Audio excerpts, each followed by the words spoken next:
This week in Jamaica Now, Zik V alert heightens as the virus is detected in Miami. Women are being told to delay pregnancy. MP Everald Warmington in controversy again. He's called the Youth Minister Lisa Hanna a jezebel. Gayle blasts his critics, saying they have exaggerated his Don't Blush Baby interview. And bigger budget, national spending to go up by $166 billion. The details of these and other stories coming up after the break. News breaking in your area? Share your photos, your videos, your stories through the Gleaner's My Report. Have a burning issue the authorities should know? Post it at the Gleaner's My Report. It's easy. Just log on to jamaica-gleaner.com/myreport. Sign up and send today. Your news. Your views. Your report. Online. The Gleaner's My Report. See it. Snap it. Share it. I'm Damian Mitchell in This Week for Carleen Brown, and this is Jamaica Now. There's heightened alert for the Zika virus in Jamaica following confirmation of 3 cases in Miami, Florida. According to the Associated Press, all 3 patients had traveled to Latin American countries affected by the virus. In the meantime, the National Family Planning Board is to mount a campaign to encourage women to delay pregnancy. Zik V has been linked to a condition called microcephaly in newborns. Microcephaly is an abnormal growth of the brain which stunts the growth of the head of fetuses because of an infection in the first months of pregnancy. The Health Minister, Horace Daly, is appealing to Jamaicans to take seriously the threat of Zik V. It is a threat, and the Zika virus is only a matter of time before we find a positive case. But the country has to know that we have to be prepared for it. And therefore we are calling on every citizen, every principal of a school and the school community, because the mosquito bite day and it bites in the night.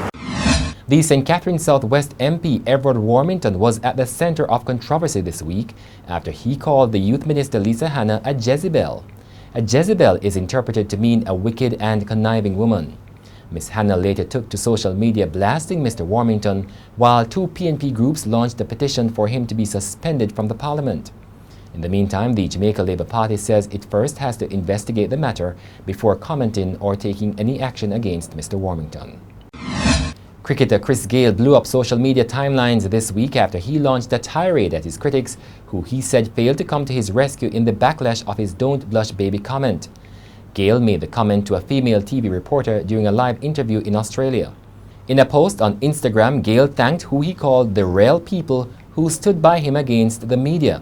But he was dismissive at his critics, particularly past cricketers, saying they lacked the balls to stand firm when it mattered.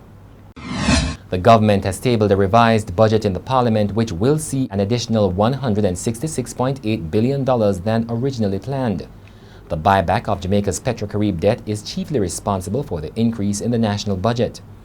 Capital spending is to move from $209 billion to $378.5 billion, while the recurrent budget is to fall from $432.6 billion to $429.9 billion.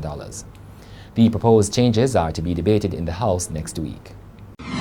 A legal showdown between the Jamaica Defense Force and the Independent Commission of Investigations INDECOM is heading for the Supreme Court.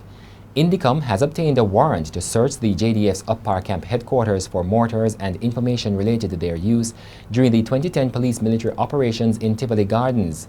The oversight body also wants to interview JDF personnel, but the Army is opposed to the move and has received the go-ahead from a judge to challenge INDECOM in the Judicial Review Court. The execution of the search warrant has been stayed pending the outcome of the judicial review. The JDF is contending, among other things, that INDECOM's request is not in keeping with national security imperatives and that it is unnecessary because a commission of inquiry is now hearing the issue of the use of mortars in Tivoli. A recent study has found that many lesbian and gay Jamaicans are considering migrating to escape continued harassment. The Jamaica Forum for Lesbians, All Sexuals and Gays, JFLAG, had commissioned the study. JFLAG says the study on the impact of homophobia on Jamaica's development shows that 74.4% of LGBT Jamaicans have considered migrating. According to the study, males, LGBT people from urban centers, and those who are employed are more likely to want to leave the country. The National Council on Science and Technology is pushing for the regulation of Roots drinks currently sold in Jamaica. The Director General of the Council, Professor Everald Warmington, says while Roots drinks may have some health benefits, they need to be regulated to protect the public. And that's it for this edition of Jamaica Now, your weekly review of the big news stories. Send us your comments at onlinefeedback@gleanerjm.com. You may tune in to Power 106 FM for regular updates. Follow us on Twitter at Jamaica Gleaner and on Facebook at Gleaner Jamaica. I'm Damian Mitchell, and before we go, 10 things you should know about the Zika virus.